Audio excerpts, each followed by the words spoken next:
You're the Rocket Man. I'd like to take his face off.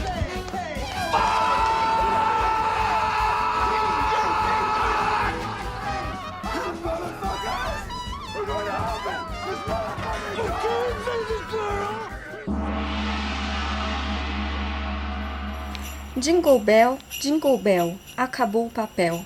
Mas isso é um podcast. Está começando o Nicolas.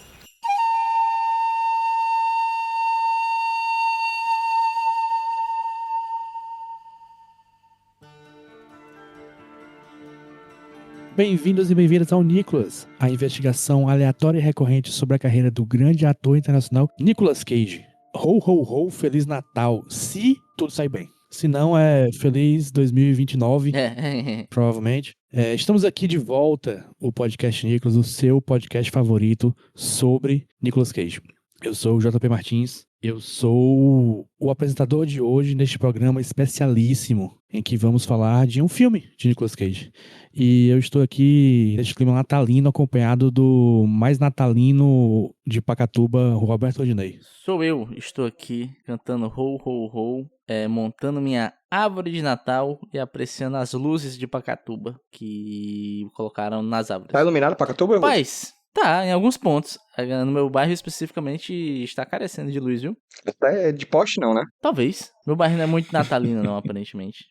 Nós temos um bairro dissidente do Natal, o bairro do o Grinch Pacatubano, tá ligado? Habita aqui. O nosso Scrooge de Pacatuba, né? Sim, Né? sim. Estamos aqui também com o fantasma do Natal passado, PJ Branco. Ô, Glória, estamos aqui novamente. Podcast Nicolas, né, cara? Que conceito. Ainda existe. Esse homem ainda lança filmes e nós ainda estamos aqui. Fazendo 8 anos aí, pô. Caralho, é tempo, Não viu? é pra qualquer um, não. Não é mesmo. E também não é pra qualquer um, porque eu sei que ele não aceita convite de qualquer pessoa. Nosso convidado, Gabriel Pinheiro.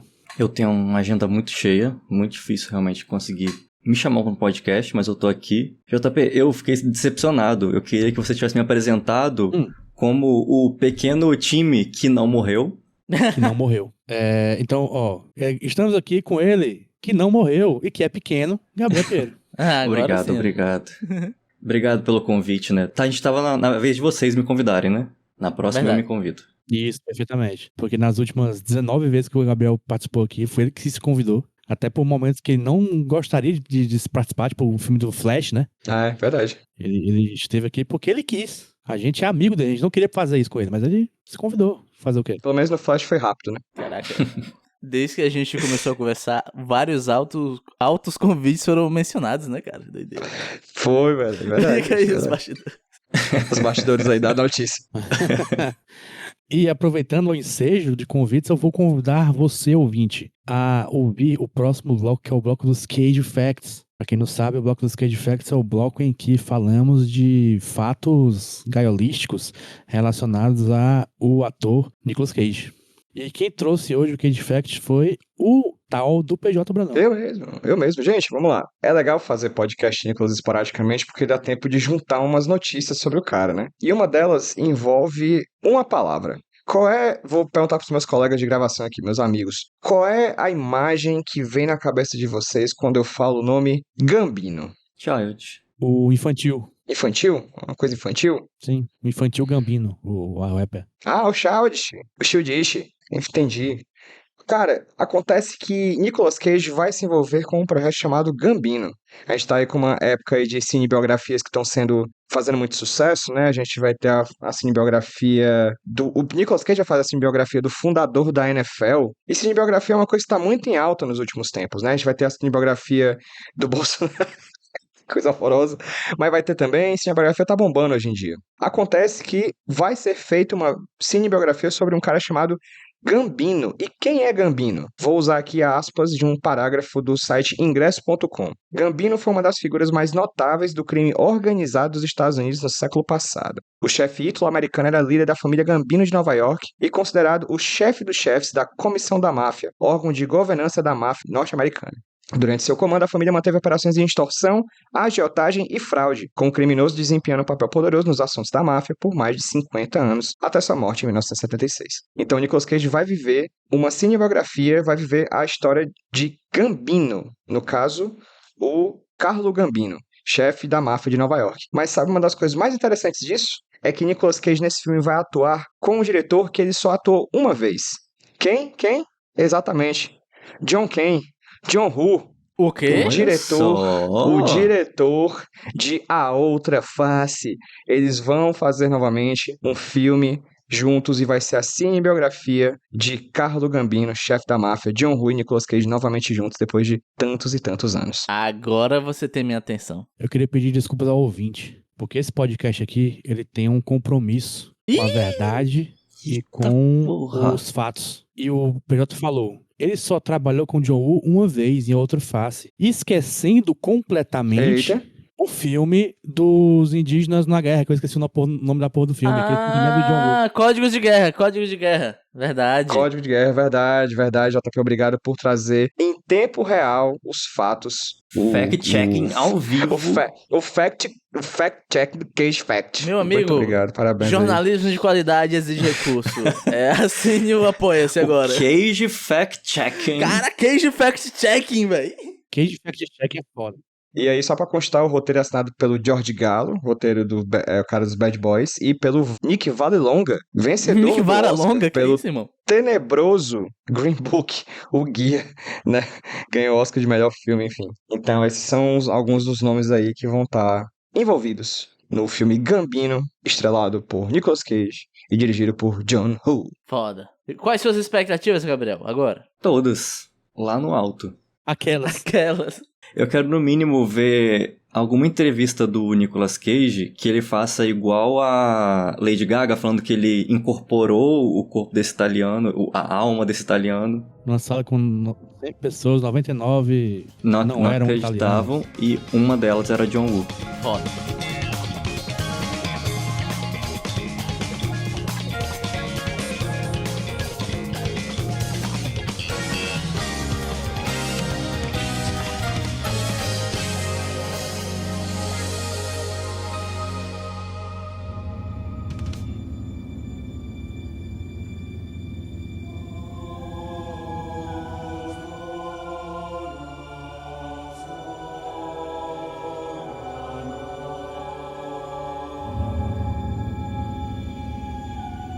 Irmãos, eu peço que vamos aqui falar com calma, serenidade e respeito. Vamos falar sobre o filme Sombras no Deserto, o filme em que Jesus cai na porrada com o capeta. Caralho, é porrada mesmo, né, bicho? Putz, verdade.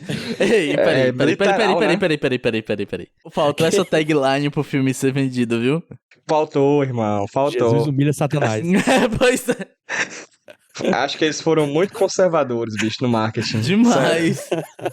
Porra. Faltou ali vender uma porradaria franca no trailer, tá ligado?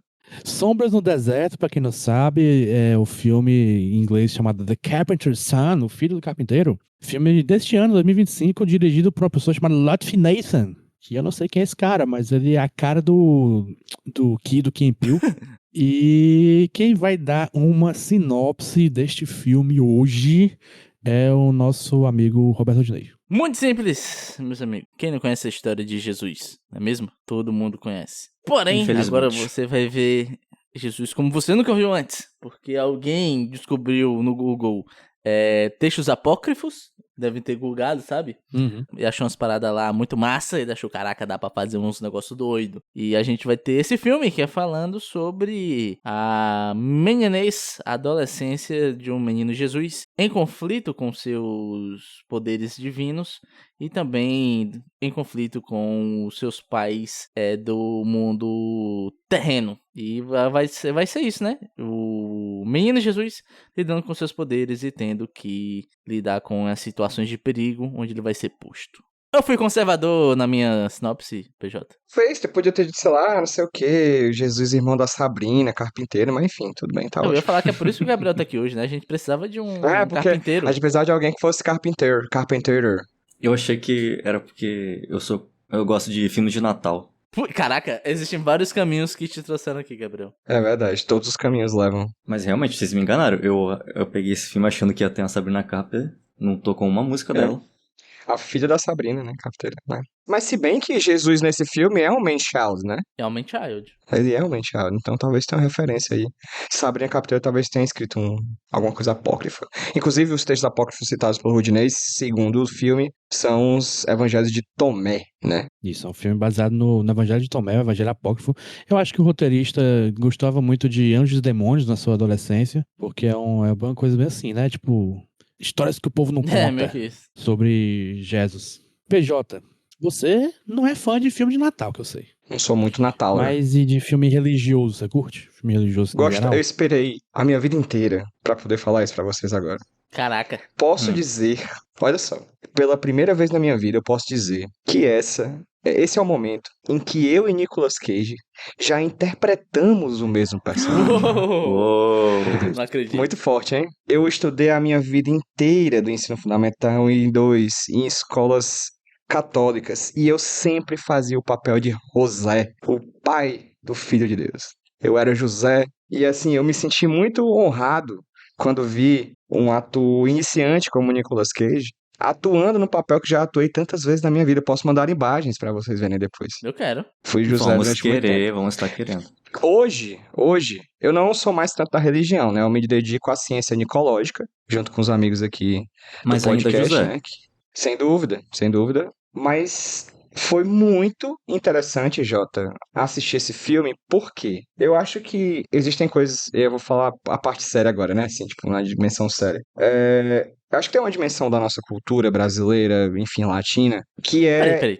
criada pelo. Só Vou um falar. ponto. Desculpa aí. É que eu te chamo tanto de PJ que eu esqueci que o J do seu nome é de José. E se eu te disser Meu Deus! que a minha colega de sala que fazia Maria se chamava Camila Maria? Não é possível. Tu acredita? Não é possível. Não, cara, É isso que É é o time, cara. typecasting. exatamente. Se estivesse num filme, a pessoa ia dizer que era forçado, entendeu? É tipo, do nada, eu lembrei agora do deputado lá que se chama não sei o que doido do Pará. O pior é que eu já interpretei anjo também na igreja. Anjo Gabriel. Olha aí, caralho! Caralho! Eu gosto muito daquele anjo Vou que pegar aparece foto, no pegar foto. Apocalipse, o anjo Rudinei. Não, mas calma aí. Eu tenho um passado também com peça religiosa. Opa, fala, habla. Eu fiz Paixão de Cristo, né? Eu fiz a sequência do filme que a gente vai estar aqui, né? O final da trilogia. No final da trilogia. Universo, né? Eu fui É o Jesus Tiago, verso. meu brother. Eu fui Tiago. Caralho, E eu pivete. lembro que a galera do colégio tava fazendo casting, aí eu já era meio altinho, né, e gordinho. Aí a professora sugeriu eu ser um soldado romano. Aí minha mãe falou, não, pô, é mó pai, tu vai bater em Jesus. Tem outro papel não. Aí eu fui, sabe quem? Fui Tiago, meu brother. E eu lembro até hoje de minhas falas. O lateral esquerdo, né, era da formação, né? Eu lembro até hoje das minhas falas, porque eu só tinha uma, que era, Senhor, pausa dramática. Mas quem vos trairá? Era isso, pronto. Aí acabava o meu papel. E no dia da peça eu esqueci o meu momento. Quem lembrou foi minha mãe, que tava na plateia, fez assim, aí eu me levantei e falei. Muito forte, muito forte. O Rudy é um bom crítico de cinema porque ele era um mau ator. Quem não sabe fazer, critica, né? Exatamente. Muito bom, puta merda. Eu não tenho passado na atuação, não. Oh, cara, foda. Eu sempre soube que isso é coisa de degenerado. E não é comigo, não. Depravado, né? Aí pronto, isso que a gente já falou, por exemplo, do Gabriel, do Rudy, já meio que corrobora com o que eu tava pensando, querendo falar, assim. Nós não somos pessoas religiosas, a gente não pratica cristianismo, catolicismo, a gente não tá lá praticando a religião. Mas nós viemos de uma cultura que é muito interpenetrada por essa religião. Eu tava vendo o filme, eu lembrei de uma fala de uma amiga minha do Pará, que ela falou uma coisa que foi muito ecoando na minha cabeça, que ela disse que ela é ateia, mas é devota de Nossa Senhora. E eu fiquei, porra, na minha cabeça de alguma forma fez muito sentido, porque são coisas que meio que transcendem essa questão da instituição religiosa da igreja. E a gente foi formado disso num ambiente cultural. A gente fala Ave Maria, a gente diz meu Deus, né? A gente diz Jesus, né? Nossa Senhora. Então a gente traz, querendo ou não, essa dimensão cultural da religião. Então quando eu cheguei nesse filme, eu já adianto até uma perspectiva minha, teve momentos do filme que eu fiquei genuinamente afetivamente emocionado, sim, por um passado, quando eu era criança, da minha mãe me levando pra escola, essas coisas, eu fiquei vendo assim, acho que não foi falado, né, um filme que é vendido como um terror, né? tem muito gore, tem muita violência. A prateleira que encaixaria esse filme numa locadora seria a do terror. Mas mesmo assim tem questões do filme que me pegaram muito de surpresa. Eu fui esperando um filme, sendo bem sincero, eu fui pensando, seria esse o filme mais perto de uma novela da Record que Nicolas Cage irá fazer na vida? E eu confesso que eu fui esperando uma pataquada e saí do filme pensando muitos pensamentos, assim, inclusive tocado afetivamente por um passado que, assim, ressignifico, né? Você se tornar uma pessoa mais velha, sem religião, mas tem um berço católico, cristão, você o tempo inteiro tá separando o que é o joio do trigo, né? O que é que me serve e o que é que me limita, né? E particularmente chegar e ver esse filme agora, nessas épocas assim, mexeu muito comigo afetivamente falando. Foda. Pô, eu posso me meter um pouquinho que você falou algumas coisas que eu queria comentar, PJ. Tem uma permissão do meu host? Tem a permissão do seu host. Obrigado. Eu não permitiria, mas o JP tá natalino, então ele deixa. É um laissez-faire, um líder. Reparte o pão. É, exatamente. Não tem alguém que vocês esqueceram de perguntar? Jesus! É verdade. Oh, Deus! Oh, Pai! Enfim, o que eu quero falar é o seguinte, eu tô muito contigo, PJ. Eu nunca fui uma pessoa muito religiosa, mas eu digo que ainda guardo uma certa religiosidade, né? Eu só não pratico no Ranked. Só, né? No forfã, né? Pois é, mas o lance pra mim é que a gente acaba lidando muito com religião no meu atual curso que eu estou fazendo, que é Ciências Sociais. Existe todo um campo de estudo dentro da antropologia para estudar a antropologia da religião, né? Então a gente sempre vai estar tratando desses temas e de várias outras cosmologias e várias outras formas de conceber o mundo. E que nem tu falou, o nosso modo padrão do Ocidente é a lógica judaico-cristã. E é muito interessante porque mesmo que eu não tenha tanto um apego à religião, ao catolicismo ou qualquer uma de suas vertentes, eu até comentei isso com um amigo meu recentemente, né? Que a gente compartilha desse mesmo pensamento e a gente assistiu uma aula de gaiato no mestrado da antropologia lá no curso, né? Que o professor, nosso camarada, a gente tinha uns textos lá do mestrado que a gente queria ter aula, e a gente foi lá assistir uma aula de um texto da Mary Douglas. O nome do texto é Pureza e Perigo. É um texto que vai falar dessas duas questões, né? Pureza, perigo, e ela vai debater um pouco de religião ali dentro, de como algumas religiões são vistas como atrasadas, e esse tipo de coisa. Não vou falar muito bem desse texto porque é muito difícil. Eu fui pra aula, eu li o texto, ainda não entendi bulhufas.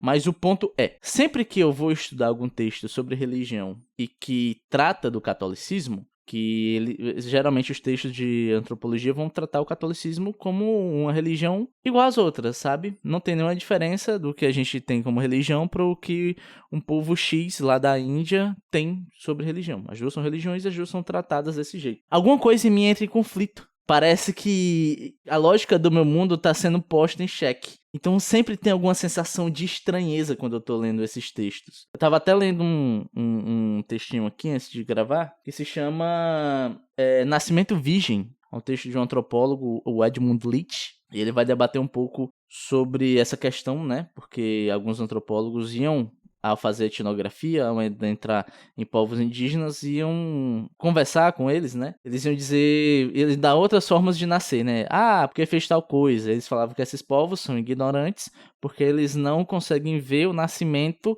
como advindo do sexo. Aí o Leach ele vai falar, peraí. A gente também, aqui, a gente também vê isso. A gente tem o nascimento de Jesus, esse ser onipotente e poderoso, a reencarnação de Deus na Terra, que ele é filho de um homem com uma mulher, né? E ele advém, né? Ele é um ser especial, mas sua mãe também é especial, porque sua mãe o concebeu por outra via, cortando a relação sexual, saca? Ele vai falar um pouco também do papel de José nisso tudo. Então o ponto é isso. Esse filme, tendo isso em vista, esse filme também me causou alguma estranheza, sabe? Pô, mas esse filme é sobre isso que você acabou de descrever. Sim, é analisar o que é a visão da Sagrada Família, tipo, filosoficamente, para eles se auto-refletindo sobre isso. Exatamente. E já adiantando um pouco o que eu acho do filme, é que essa sensação de estranheza, eu senti que foi pouco explorada. Porque é um filme que ele vai causar estranheza, dado que o seu tema, a sua forma de abordar, né? Assim como os textos que eu leio na faculdade tratando de religião vão causar estranheza, Obviamente, quando eu tô comparando os dois têm focos diferentes, é um texto, é um estudo, etc e tal, é ciência, e um filme é um filme, mas eu senti que o filme não abraçou essa estranheza, não abraçou esse debate de colocar essa religião em, entre muitas aspas, crise. Enfim, era só isso. Esse filme eu sinto que ele não tava com vontade de fazer nada. Parece que ele só queria, assim, tem essa história aqui, a história de Jesus na adolescência. Nunca foi contada. Vamos ser diferente. Vamos chocar um pouquinho. Vamos chocar um pouquinho, vamos. E aí foi, tipo assim, o que o filme quer dizer? Tipo assim, sei lá, crescer é difícil. É o coming of age de Jesus. É como se fosse uma puberdade um pouquinho mais complicada que a normal. Sim. Porque envolve forças divinas e demoníacas e Toda superpoderes. puberdade não é assim, vai dizer. O Jesus nesse filme é a Jean Grey, né? Tipo, descobrindo seus Scott. poderes. E... Scott. Pô, imagina a abertura do X-Men lá, Evolution. Jean Grey, Scott, e no final, Jesus. Jesus Jesus Cristo. Christ. Jesus Cristo. Pines, você enquanto coroinha oficial do podcast, o que você tem a dizer? Eu tô concordando demais com o que vocês estão falando. Concordando com o que vocês estão falando sobre o catolicismo. Mas o filme, parece que vocês não gostaram tanto. Eu gostei bastante desse filme. Eu gostei bastante. Eu acho que o sentimento do PJ acho que tá mais próximo do meu, assim. E talvez esse filme foi feito pra gente. Talvez esse cara falou assim, pô, ele também tem essa visão assim, pô, não seria interessante de imaginar como que seria Jesus ali na infância e como seria o José tendo que lidar com a situação e a Maria lidando com a situação, apesar de que ela não fala muito. E a gente refletindo coisas em cima do filme que tava passando é um exercício interessante. Tipo, o filme não fala tanto e dá espaço pra gente que tem esse background. Eu tô, enquanto o PJ tava falando aí, eu tava pensando que, pô, o que era isso que a gente fazia todo domingo? Ir na missa, relembrar a morte desse cara 2000 anos atrás. Por que é tão importante que a gente não faz mais, muitas pessoas fazem isso até hoje? E aí o filme responde isso visualmente, porque ele mostra Jesus indo numa cerimônia judaica, judeu, né? Porque Jesus era judeu, existia uma religião monoteísta antes dele nascer. Tipo, o que é você nascer e ser Deus? Como que funciona? Como que a sua mente processa isso? Eu acho que essa perspectiva de Jesus é muito interessante. E não somente ser Deus, pai, mas assim, pra mim o filme, a chave do filme ela virou muito no começo, assim, desde quando José, que não é citado como José, é citado como carpinteiro, né? E Jesus não é Jesus, é Yeshua, né? Quando eles estão brigando no começo, eu meio que já senti ali uma virada de chave, uma interpretação que me acompanhou durante todo o filme fez muito sentido pra mim. O cara transformou o Novo e o Velho Testamento em briga geracional, cara. Sabe, parece que você tá vendo um conflito entre pai e filho, e o pai é o Antigo e o filho é o Novo Testamento. Porque quando a gente vê a história de Jesus na Bíblia, o que acontece? Jesus faz duas coisas. Nasce, vazio, aparece, salva, fala e morre. Existe um grande vazio no meio. E um espaço da adolescência, ele é um espaço conflituoso por excelência na vida de qualquer pessoa. Você pode ser a criança mais fofa do mundo. Na adolescência, tu vai querer ser rebelde. Na adolescência, tu vai querer discutir com a autoridade. A autoridade vai ser uma coisa a ser peitada. Por mais errado que você esteja, o ato de peitar a autoridade na adolescência faz parte do ser adolescente, do professor, na mãe, no pai, enfim. E aí no filme, pra mim ele foi isso, assim. Você tem o Antigo Testamento e foi muito interessante ver como ele articula esse passado dessa religião, né? Nas crendices, nos ritos. Eu falo muito isso na história da arte, assim. A gente tem muita dificuldade de imaginar como é que pessoas faziam grandes rituais para uma estátua de madeira, mas a gente acredita, por exemplo, e dói na gente ver uma pessoa rasgando um pedaço de papel azul escrito 100. Dói mais isso do que ver uma pessoa rasgando um pedaço de papel azul escrito 2. Por quê? Por causa do valor da nota. Uma é de R$100. Isso não é puramente ficção, isso não é puramente fé de que naqueles papéis tem alguma coisa. Então, é muito interessante ver como esse filme ele articula esse passado. Essas crendices. É estranho isso, porque a gente vem em 2025. E quando vê, por exemplo, a galera colocando poeira na frente de uma porta para saber se Satanás vem, se vier vai ter pegadas de galo, né, de galinha, ou então aquele brinquedo de cobra, que é um brinquedo que é visto com maus olhos porque é de uma outra religião. Então, assim, é uma dinâmica muito estranha, mas me aparenta ser não fiel, porque não tem como ser fiel à época, mas aparenta ser fruto de uma pesquisa, pô, de como é que as coisas eram articuladas antes dessa religião muito bem organizada, que vai ser, né, aprimorada numa dimensão estatal, com a chegada do Império Romano e da criação da Igreja Apostólica Romana, mas naquela época era tudo muito mambembe, né? Era tudo muito... aparentava ser seita porque meio que era. Então a gente está vendo ali o nascimento de um novo momento que vai se organizar com o Novo Testamento, e Jesus nesse filme, ele é esse Novo Testamento em conflito com o Velho Testamento, que é o José, né? E acho muito bonito a Maria ser, quase um espaço transicional dessas coisas, né? Ela fala pouco, a gente não falou, ela é interpretada por uma cantora, inclusive, né? E atriz que é a F.K. Twigs. Ao pouco que ela fala, ela perpassa isso que vai desembocar nos cultos marianos de hoje em dia, né? Nessas lógicas marianas, que é da Mãe Misericordiosa, né? Essa dimensão me pegou muito, assim. Eu me peguei várias vezes me lembrando de mim no passado, aquelas coisas que por mais que eu tenha deixado pra trás algumas coisas ainda permanecem. Outra pergunta interessante que ele faz nessa perspectiva aí é... Pô, o cara era carpinteiro. Qual é a probabilidade dele não ter tido que fazer um trabalho de carpintaria, que é fazer um ídolo pagão, que é algo que a religião que o filho dele veio ser a parte 2, diz que é algo muito errado. O que eu ia falar, PJ, que você... Não sei se você sabe a referência, talvez saiba. Tu acabou de descrever basicamente o que é um mito na visão do Levi-Strauss. Conheces? Uhum. O Levi-Strauss, ele tem esse nome que ele parece vilão da Marvel, né? Ele é basicamente o pai do que a gente entende como estruturalismo. E a visão de mito pro Levi-Strauss, né? Não é que o mito é uma mentirinha, é uma ficção, Uhum. né?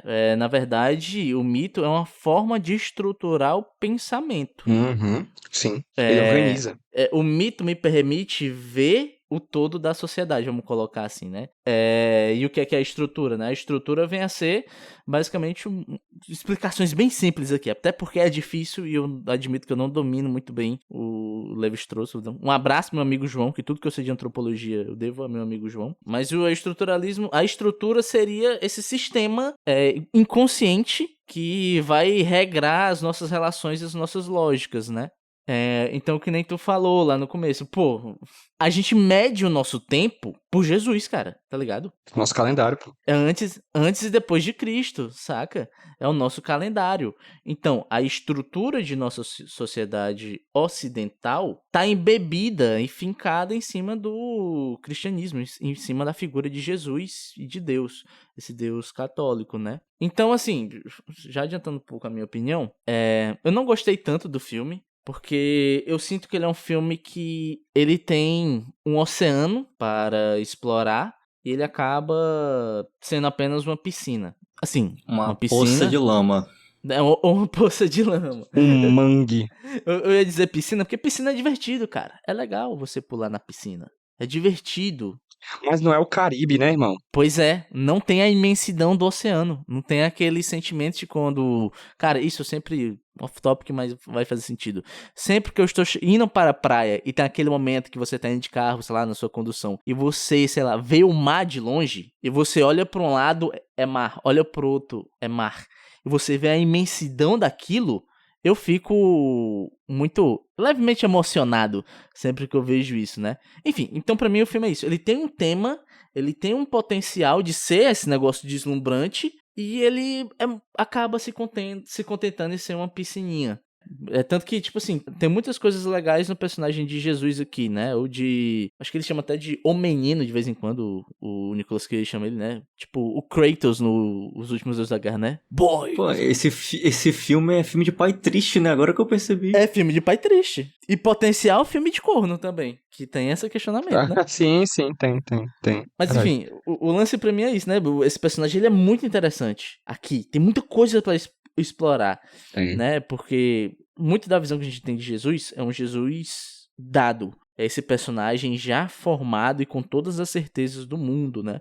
É um personagem sem contradições. Eu lembro de uma vez, uma conhecida aqui da região estava conversando e ela estava muito indignada porque ela leu um texto bíblico, essa pessoa evangélica, que tinha dizendo que Jesus bebia vinho. Ela ficou, como assim Jesus bebe vinho? Jesus não pode beber vinho. Aí eu lembro... E vai fazer o que com água? Então, eu acho que meu pai argumentou assim, não, mas você não lembra? Ele não transformou água em vinho? Ele tava na festa, tá? Então Jesus também bebeu vinho, ele foi um humano como todos os outros. E ela tava muito indignada, né? Porque a gente tem essa figura de Jesus como esse ser idealizado e sem defeitos e sem questionamentos. Sendo que até na própria Bíblia ele se questiona várias vezes. Depois de adulto, pô. Depois de adulto. Imagina você pensar nele adolescente, que a gente falou. É um come of age, né? É um adolescente tentando se entender, né? Eu acho até interessante, isso eu achei legal, né? Você vê que ele tem desejos carnais, ele olha para as outras meninas e ele com medo de si próprio, com medo do seu futuro, com medo e com dúvida do caminho que ele pode, que ele acha que pode, né? Que ele não entende muito bem, mas ele vê como esse futuro dele com muito temor. É interessante, mas eu acho que morre no campo da interessância pra mim. Eu acho que não há elementos suficientes para ser trabalhado esse personagem aqui dentro. Eu acho mais interessante José, por exemplo, de todos os personagens. Vamos falar dos personagens? Porque o PJ falou antes aí que ele achou interessante o papel da Maria, né? E lembrou ele como foi a formação dos... Você falou o que é marianos? Qual a palavra que tu usou, PJ? Os cultos, eu falei cultos marianos, mas talvez não seja Devoções exatamente o nome. marianas. Devoções marianas, né? Tipo, uma facção mariana, essa coisa de uma igreja mais voltada pra Maria, né? Tá bom. O PJ lembrou disso e esse filme interpreta os personagens de uma maneira que eu acho muito única pra esse filme, porque geralmente quando se fala das histórias da Bíblia, né? Tipo, principalmente da família de Jesus, tá todo mundo santo, todo mundo da paz, do bem. Eles já são santificados, né, Jota? Já vem da imagem do santo que a gente que é o final da história, né? Já vem desde o começo, eles são mesmo personagens do final da história. Só que aqui ele mostra diferente, né? Falando dos personagens é porque pra mim, principalmente o que me marcou bastante é a Maria com uma sonsa aqui. Ela é tadinha. Ela é uma tadinha, porque faz sentido pro contexto histórico, né? Ela é uma esposa que obedece ao marido e que é subprodutora com o filho. Mas é só isso que o personagem é aqui neste filme, pra mim, pelo menos. A diferença é que ela tem uma conexão psíquica com o filho, né? Que acontece principalmente no final. Porque os dois são seres divinos, saca? José não compartilha dessa divindade em certo sentido. Exatamente. O José só teve visões, né? Só quando ele morre. É. Que tem a auréola aparecendo. Sim, pois é, exatamente. Isso aí não tá certo, tá? Pelo cânone católico não tá certo. Porque só depois que Jesus morre que os pecados são perdoados e ele pode virar santo. É verdade. Verdade. Olha aí. Cinema sem spin. Católico sim. Católico sim. Cidade cinza. Sobre Maria ainda, é que eu acho que esta visão que eu tenho também não foi ajudada pela carinha da FKA Twigs, que ela tem uma carinha de coitadinha que pra mim atrapalhou até no personagem, entendeu? Que é uma pena, porque a menina não tem culpa de nada, ela só nasceu com esse rosto. Quer dizer, não sei, né? Não sei quanta cirurgia plástica tem aí. Ela foi escalada por esse rosto. Provavelmente. Eu vou dizer pra mim qual é o grande pecado do filme.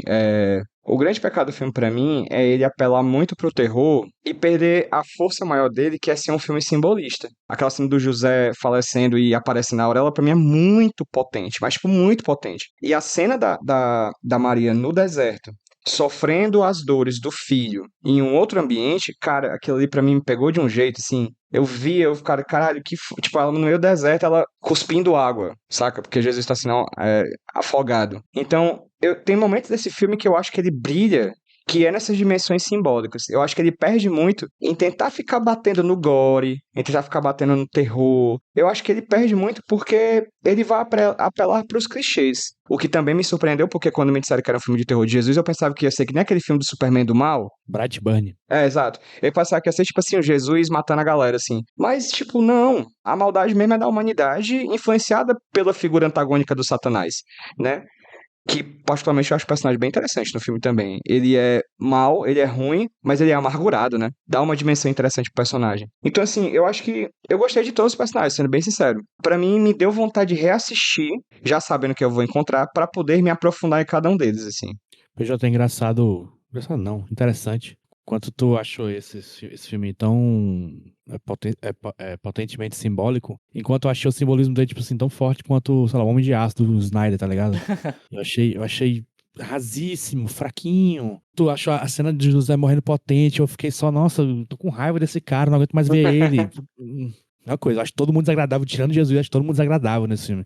Eu não quero ver essas pessoas falando na minha frente. Eu não queria ver esse povo na minha frente, que eu acho que, inclusive, é bom puxar o quê? Nicolas Cage.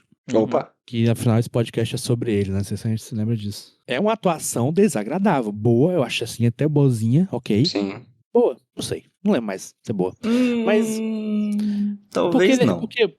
Porque é muito. Ele tá só gritando o tempo todo com raiva. Eu acho que não passou a gente não comprar, mas assim, o personagem todo é ele meio ressentido, né? Ele ressentido com a gravidez da Sim. Maria, ele questionando se esse menino que nasceu realmente é divino, ou se ele é do capeta, ou se ele é filho de alguém aleatório que a Maria traiu ele. E beleza. Só que isso acaba fazendo ele ser só uma pessoa muito desagradável, e eu acho que não mostra pra mim o lado, sei lá, o lado santo, talvez, que a gente que acaba vendendo no final por causa da auréola, né? Mas enfim, eu não achei isso. O que vocês acham? Cara, então, primeiro eu queria dizer que eu tô no time diametralmente oposto do PJ. Eu não vi potência quase nenhuma imageticamente no filme, assim, eu acho bem óbvio, inclusive. Imagético realmente é fraco. É um filme pouco criativo nesse sentido. Inclusive, eu senti falta dele comprar de novo a estranheza do que ele tá lidando, né? Tem uma coisinha ou outra ali quando mostra uma porta pro inferno, mas é tão pouco, né? E o imagético do catolicismo é muito rico, saca? Pô, você entra na igreja mais topzera de linha assim, você vê um negócio megalomaníaco, maximalista. É muito rico nos seus olhos, assim. Eu acho que o filme é muito comedido. E isso se reflete nos personagens, sabe? Eu acho que os personagens também são bem óbvios. Eles não passam muito da sua ideia principal. Talvez seja por isso que você não gostou do José, né, JP? Porque, em tese, o filme tá te dizendo, esse cara está em conflito com a mulher, esse cara está em conflito com o filho, que ele trata como filho, mas ele não sabe como tratar, se é um filho mesmo, se é um filho de outra coisa, outra pessoa. E ele também está em conflito com a divindade, porque no nascimento do filho ele viu uma parada que deixou ele maravilhado, e ele nunca mais viu, ele se sente abandonado. Ele se sente abandonado, de certa forma, pela esposa, porque ele tem essa dúvida, ele se sente abandonado pela divindade. Beleza, comprei, boa ideia de um personagem, mas e aí? O que esse personagem tem pra me dizer? O que esse personagem tem pra me dizer? Com os seus diálogos, com a sua interação com os outros personagens, eu não acho que tem ali muita coisa, tirando uma coisa ou outra que ele tem com a Maria. E o que ele tem pra me dizer, imageticamente, né? Porque filme não são blocos separados. Eu vejo um filme como um todo, né? Não tem como eu ver um filme... Filme é texto, filme é imagem. Não, filme é tudo junto. Se movendo junto. E eu acho que em todos esses sentidos, os personagens têm ideias interessantes, mas enquanto personas dentro de um filme, eles não me dizem muita coisa. Eu não me sinto muito compelido a absorver o que eles têm ali, porque eu sinto que não tem muito. Então, todo o filme pra mim é isso. O filme, enquanto ideia, acho massa. Mas o filme, enquanto execução de fato, eu acho que fica bem aquém. É nessas horas aí que ele poderia representar imageticamente toda essa parte filosófica que a gente tá interpretando dele, do personagem do carpinteiro. Aí ele corta pra uma cena de gore aleatória com Jesus, que é o mais relevante da história. A história era pra ser sobre o carpinteiro. A gente entendeu o conflito desse personagem. E é por isso, Gabriel, que eu acho que até tem o Nicolas Cage, eu não acho que ele tá bem, eu acho que ele tá mal dirigido também, saca? Acho que ele brilha mais quando ele não tá falando. Eu acho que eles sabem qual filme ele tá, e isso é um problema pro filme. Como assim? Ele é produtor desse filme. Sim, Saturn Filmes. E eu acho que ele falou assim, pô, esse filme aqui vai dar tanto de bilheteria, então vale essa atuação aqui. Entendi. Inclusive, o gente falou muito de conflito, só que nem parece que o personagem tem conflito, parece que ele tem uma certeza. É verdade. Uhum. Sim, ele fala que ele tem um conflito, a gente entende que ele tem um conflito, mas parece mais que ele já tá na cabeça dele o certo. Eu tô errado nessa porra, ele tá pensando isso, entendeu? Ele é um homem hétero. Ele tá abandonado, cara. Ele tá abandonado, assim. Ele se sente... A epidemia de solidão masculina. É epidemia de solidão masculina. Desde aquela época aí, ó. Aí. Mas e o diabo, hein? E o capiroto? Gostei. Me abre aí, Pines. Pô, bom personagem. Bom boneco. E dá uma dinâmica legal. Dá uma dinâmica legal pro filme, só que a parte filosófica ali eu me perco um pouco, assim, pra mim não tem muito não. Tem mais... É um plot device, é pra mover a história pra frente. E aí, quando chega no final, que a solução é literalmente cair no braço... Você meio que perde um pouco, né, a toda essa reflexão, essa introspecção do seu filme, né? Aham. Sobre o demônio, eu acho interessante porque ele tem basicamente duas versões, né? Ele tem aquela que aparece pra todo mundo e aquela que aparece especificamente pra Jesus. Pra todo mundo, ele é um demônio feio, estranho, que se movimenta de uma forma amedrontante. Pra Jesus, ele é uma criança, com marcas de cicatriz no rosto e no corpo inteiro, como se tivesse sofrido algum tipo de violência, e profundamente triste, né? E amargurada. É outro tipo de abandono. Enquanto José foi abandonado, Satanás também foi abandonado. Só que cada um lida de uma forma diferente, até porque um é um ano, o outro é uma entidade. Mas eu achei um personagem interessante nessa dualidade. Toda vez que a gente vê esse personagem pelos olhos que não são de Jesus, ele é esse ser amaldiçoado, feio, estranho, que nos amedronta. Essa entidade, o monstro do filme de terror. Enquanto para Jesus ele é um adolescente da mesma idade de Jesus, inclusive, basicamente, com muita raiva. E que procura atentar Jesus, né, pra esse lado dele, assim. E acho interessantíssimo, assim, como esse personagem é criado, e articulado, e desenvolvido. Essa cena do Jesus caindo na porrada com Satanás, o argumento não é que Jesus tem que cair na porrada, o argumento é que tem que perdoar, né? Mas que fica engraçado que ele cai na porrada antes, fica engraçado. Pois é. Que é o final de Homem de Aço também, né? Nossa, velho, olha aí. Como é o nome do seu pai? Deus. Meu Deus, o meu também.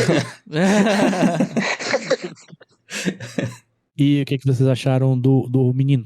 Bom, Eu chamou achei de que ele era uma ator, boa viu? atuação, eu gostei desse ator. Ei, eu gostei muito do cabelo dele. Pô, ei. Ele é Jesus com cabelo de brócolis, né? Ei, foda, hein? Muito forte. Quero saber qual o shampoo que ele usa. Pô, esse menino é bom, cara. Só que eu me toquei agora que ele tá crescendo, né? Que eu só lembro dele no Lugar Silencioso e no aquele filme ruim com o Shia LaBeouf. Pô, qual, né, Jô? Beleza. Pô, aí tu foi um pouco... Aí eu fui né? muito amplo, Tu né? foi amplo, viu? Tu foi amplo. Não, mas ele é bom, Esse cara. rapaz tem 20 anos já, pô. Ou não é? Pô, e ele é interpretando o Jesus de 15, né?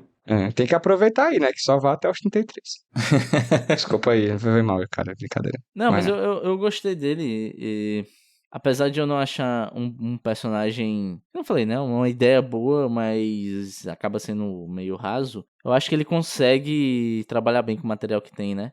Os momentos de conflito deles, os momentos que ele tá com raiva do pai, que ele explode, assim, eu acho que ele entrega bem. Talvez minha atuação preferida, viu, de todo o filme. Também, pra mim é. Eu acho que é. É, concordo.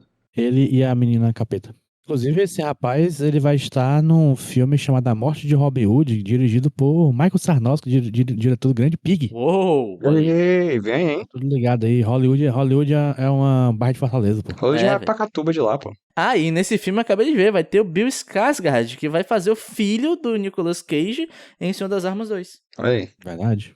Mais senhor, mais armas. Gente, neste podcast sobre Nicolas Cage, tem um pedaço que a gente fala dos Cage Moments. Teve? Teve alguns. Teve. Porque pra mim o que teve foi quando aquela parte que ele dá um piti, assim, que ele fala que a fé dele foi quebrada por causa de você e desse menino. E ele dá uns gritão assim, mas foi só isso também. Eu, sinceramente, foi pra mim uma atuação sem destaques. E Eu pra gostei vocês? muito um take que quando ele acha uma ovelha morta na porta da casa dele, aí o take começa na ovelha, aí sobe na cara dele e ele só faz um hã? O meu queijo moment preferido é o momento do banho, cara. Que ele vai dar banho no menino. Ele larga. porra. Uma essa raiva, voz. com ódio, tá ligado? Pô, meu irmão.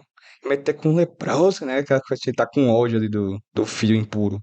Eu gosto das cenas em que ele não fala, quando ele tá rezando só. E gosto de que ele, de vez em quando, ele dropa umas frases muito fortes, bicho. Tipo, no vazio você encontra a força para resistir a Satanás. É forte. Aspas fortes. O momento da auréola também é muito bom. Há uma potência na auréola. Apesar de eu ter achado meio... Bom, ironicamente, claro. Tá. Pô, mas eu queria... Só uma pausa. A gente tá valorizando o Nicolas Cage aqui, cara. Mas eu queria valorizar um ator nesse filme, um ator que tava sumido. Eu, de fato, não lembro muito dele, né? Tá meio sumido, apesar de ter tido um filme Diabo, Oscar né? recentemente. Não, é o Jumento, cara. Porra! Quantos filmes com Grande Jumento você viu Jumento. nos últimos tempos ali? Tirando aquele da menina, como que é? The Bear? A Sidney. Ira Debris. Exatamente. Tirando o filme dela lá, que ela interpreta um jumento, né? A gente vê pouco o ator jumento. Onde está? Cadê o Didi pra fazer mais filme no Quixadá? Pra gente ter... O último filme que ele fez com o Nicolas Cage foi aquele que ele... Eu Deus e Bilada, né? Pois é, Sim, cara. eu tava parado mesmo, ele, coitado, viu? Como telespectador de Eta Mundo Melhor, eu tô vendo o burro todo dia na novela, né? Então não sinto falta. É verdade, o cinema nacional... O Sistema Nacional valoriza o Sérgio Mendes. É o Policarpo ele tá interpretando. Foi trocado Wagner Moura e Burro, né? Trocaram assim de nacionalidade. Então, Pois é. fica pra lá, fica pra cá. Pois vamos de nota? Vamos. Vamos. Notas para o filme Sombras no Deserto. Gostaram desse nome, inclusive? Eu achei um bom nome. Eu realmente prefiro o em inglês.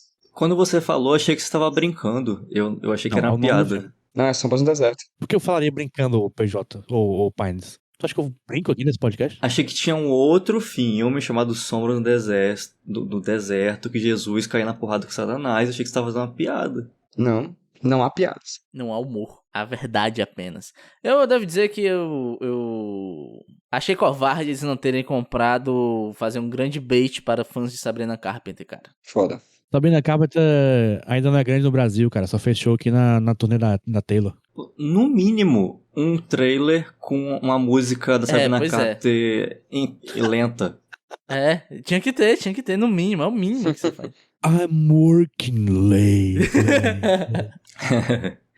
Ain't no Carpenter son, not anyone left for me to believe in.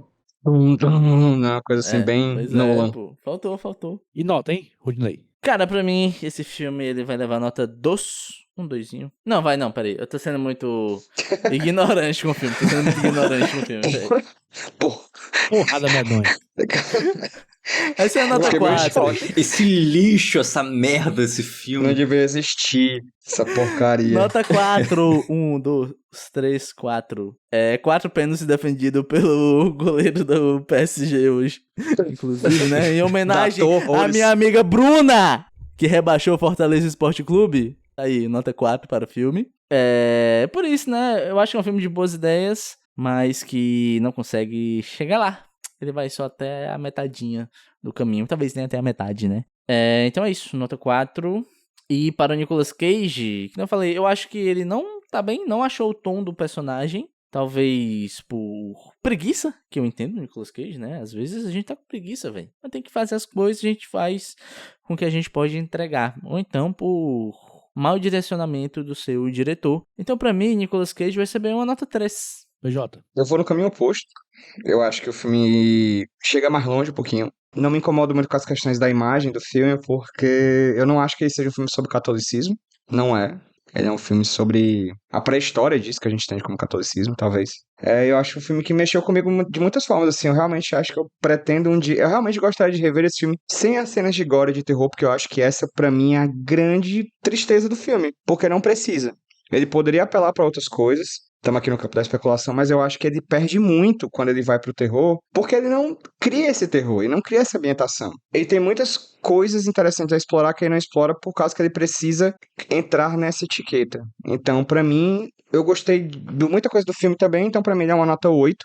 E o Nicolas Cage, pra mim, ele tá abaixo, de fato, de outros filmes que a gente já viu. Eu acho que ele não achou o tom do filme, até porque eu acho que ele destoa muito de todos os outros. Não sei se ele, na síndrome do protagonismo, assim, ou coisa do gênero, ele quis gritar demais pra um filme que os personagens estão em um outro tom. Então, pra mim, ele é uma nota 5,5.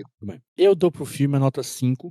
Eu entendo o cliente que ficou puto. Eu fiquei puto por motivos diferentes. E eu dou pro Nicolas Cage nota 4. Não é das piores, mas também tá longe de ser boa, sinceramente. Gabriel.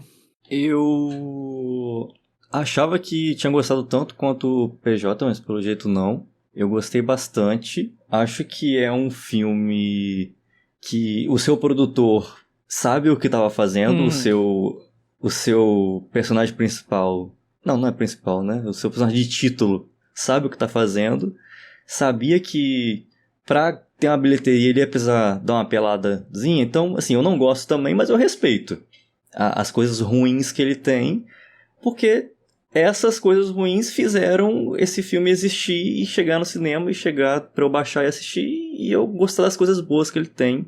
Então eu dou um 6 honesto pra dizer, pô, passou, gostei. Pro Nicolas Cage, eu dou uma nota 2. Eu realmente acho que a atuação, que é o que a gente tá falando aqui, não foi o que ele ofereceu com esse filme. Não entregou. Não. E é isso. Medium. Pois bem, a média do filme ficou 5,75. 5,7. E a média do Nicolas Cage ficou 3,6. Melhore. Você tem potencial para isso. Vai ter filmes no futuro pra isso aí, velho. Dá pra fazer Noé. Tem muita coisa, tipo, tem muita lore, né? Pra explorar ainda. Tem muita lore, mas não é o Russell Russell Crowe, Crowe já pô. fez, O né? Aronofsky que fez, né? Pô, eu acho legal que ele fez também aquele Left Behind, né? Ele fez contra e a favor da Bíblia. Fez. É verdade. Contra e a favor. Ele fez um católico e um Contra. crente, pô, agradando todo mundo. Agora o próximo é Mormon É. com espírito.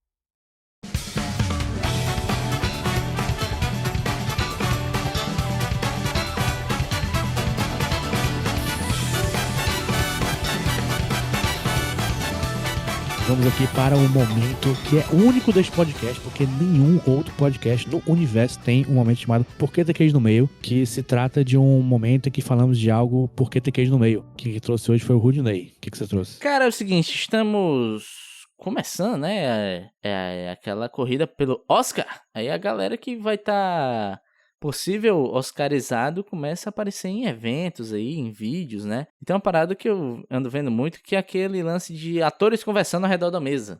Teve um agora com Wagner Moura e tal. E, obviamente, Nicolas Cage já esteve nisso, né? E eu dei um Google pra ver os que o Nicolas Cage já esteve, né? Nicolas Cage Actors Roundtable. E como o nome do quadro é só porque tem Cage no meio, a thumbnail tem o Nicolas Cage no meio. Caralho. Ele tá entre o Jonathan Majors, cancelado, Cancelado. e o Andrew Garfield. Olha só. Que não é cancelado. Não, Ainda. não, né? Espero que não, ele parece ser um rapaz muito simpático. Pô, eu tô imaginando essa round table é uma mesa redonda e o Nicolas Cage tá bem no meio dela. Exatamente! Ele está... A linha do Equador do negócio é o Nicolas Cage. Eu cliquei no vídeo e aqui, ó, tá o Nicolas Cage no meio, dividindo o Jonathan Majors e o Peter Dinklage, de um lado, e o Andrew Garfield e o rapaz que fez os Todo Mundo em Pânico, do outro, que era o rapper.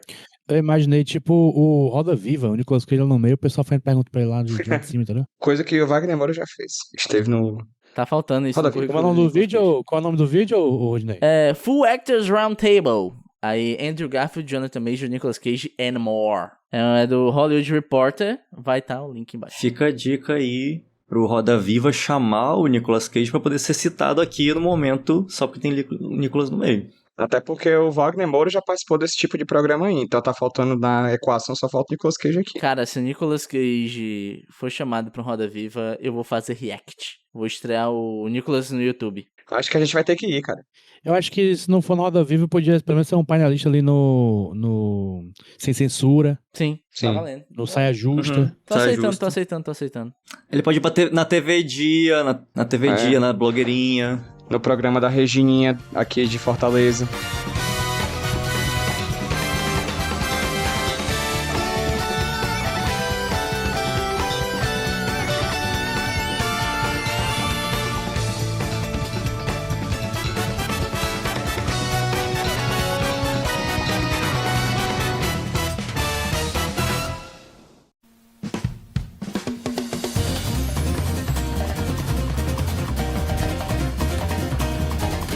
Pois bem, gente, estamos chegando a mais um fim de episódio de Podcast Nicolas. Quando que tem outro? Quando Deus quiser. Este Deus misericordioso há de demorar bastante. Tem A série Eu sei também. do Aranha lá, o a série do Noir. Homem-Aranha no ar. Vai ter episódio pra todo episódio? Vai ter episódio pra temporada? Descubra com a gente, que a gente também não sabe. Que coisa linda que é a dúvida. Está no processo democrático ainda. Tá na CCJ. A dúvida é uma coisa linda, porque ela só termina quando você tem uma certeza. Foda. Caralho, que forte, Jota. Vão Isso aí decidir por Qual conclave, versículo né? é esse? É um conclave, né? Cara, esse é o livro do Nicolas. 2.1. Já que não sabemos quando vai ter podcast, vamos só divulgar nossos jabás mesmo. Você me encontra lá no Jumbo Paulo nas redes sociais que eu não uso e JP_Martins na rede social que eu uso, que é o Letterboxd. Lá no Letterboxd tem meu perfil e lá no meu perfil também tem, por exemplo, as indicações que a gente dá na locadora do Nicolas. Uma listinha lá. Procura. Vê os filmes lá que a gente vê. que a gente viu e indicou. Eu sei que você não viu nenhum que a gente indicou na vida. Você ouve todos os episódios e não vê nenhum. Sem vergonha. PJ, dá seu jabá aí, por favor. Cara, @HQ Sem Roteiro em todas as redes sociais. E se quiser apoiar a gente, dá um dízimo aí pra nós, galera. apoia.se/podcastnicolas. Vai lá, doe seu rico dinheirinho, ajuda a gente aí a produzir esse podcast, que é o melhor podcast sobre Nicolas Cage em língua portuguesa no mundo inteiro. É verdade. Continue aí, por favor. Me encontre nas redes sociais com @Rudilonia, onde eu estiver. E se eu não estiver lá, não vai ter @Rudilonia. É isso aí. E fique ligado nas outras paradas que a gente solta aqui. Tem locadora do Nicolas e tem muita diversão. Comenta também. Deixa de ser ruim, meu irmão. Custa nada tu comentar, brother? Porra. Custa não, Lá isso não custa não. Vai lá no Spotify, comente. Eu respondo todos que for pertinente, interessante, com belas palavras. Eu vou responder com palavras tão ou mais belas que as suas. Pines. Eu não quero divulgar nada. Ah, não. Quero divulgar o Matutando. Olha aí, que eu gravo com o Woody. Que tem episódios que já saíram e tem episódios que vão sair ainda. E, fora isso, eu queria plugar o conceito de passar as festas de final de ano com as pessoas que você ama. Procure alguém que você ama e passe um momento com ela, porque a vida é curta e todos nós vamos morrer. Muito que bem. Alguns voltam, alguns não. Depois de 3 dias. E lá por abril. Então, tipo, se tiver um filme de Páscoa, a gente volta aqui pra falar na Páscoa. Tchau, gente. Falou! Tchau!